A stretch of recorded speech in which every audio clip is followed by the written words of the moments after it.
ஓட்டும் கங்காரு வயிற்று பையில் 3 குட்டிகளை ஒரே நேரத்தில் உருவாக்கி வளர்க்கும் இயற்கையின் அதிசயத்தை பற்றி பார்க்கலாமா வாங்க.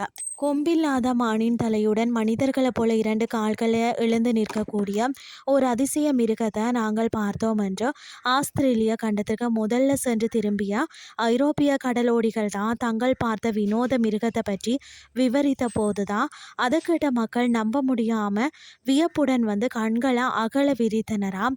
அந்த மிருகம் ஒரு ராட்சத தவளை போல தாவி தாவி ஓடியது என்ற போதுதான் அவர்கள் முகங்கள்ல அப்போது தோன்றியது இகழ்ச்சி. அதற்கு வயிற்றில் இன்னொரு தலை தெரிகிறது என்று மேலும் பார்த்தீங்கன்னு சொன்னால் அந்த கடலோடிகள் விவரித்த போது ஏதோ புராண கதையில் ஒரு மிருகத்தை பற்றி படித்து விட்டு கதையாக்குகிறார்கள் என்று அதை நிராகரித்தனராம் ஐரோப்பிய நாட்டினர். இப்படி வியப்புக்கு உள்ளாகிய அந்த மிருகம்தான் கங்காரு.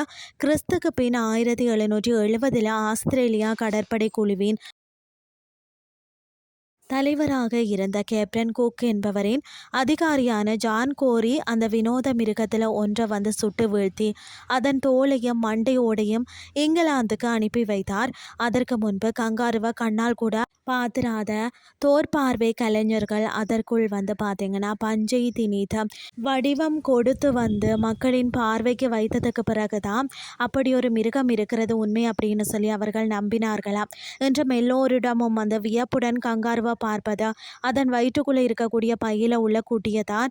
பொதுவாக கங்காரு ஆண் மற்றது பெண் என்ற 10 மிருகங்களை கொண்ட ஒரு சிறு குழுவாக வாழ்கிறது.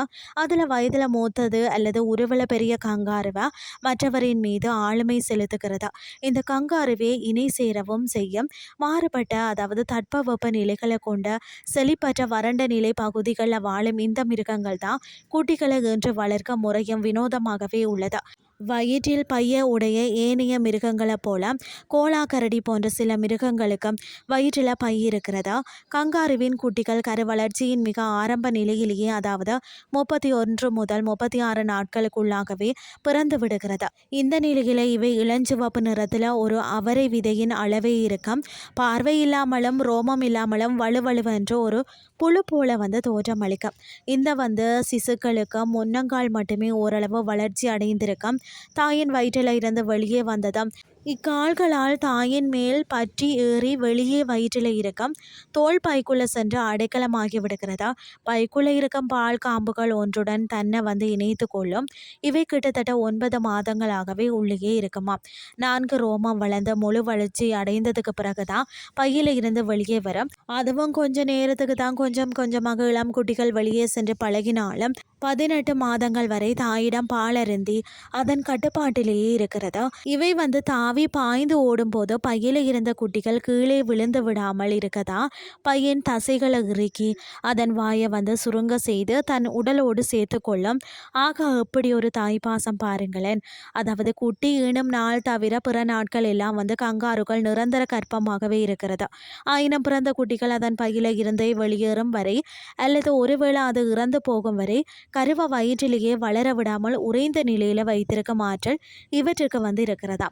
மிக குறைவான உணவு இருக்கும் இடங்கள்லையும் வறட்சியான காலங்கள்லையும் கூட கங்காரு கருவை வளர விடாமல் உறைய வைத்திருந்து காக்குமாம்.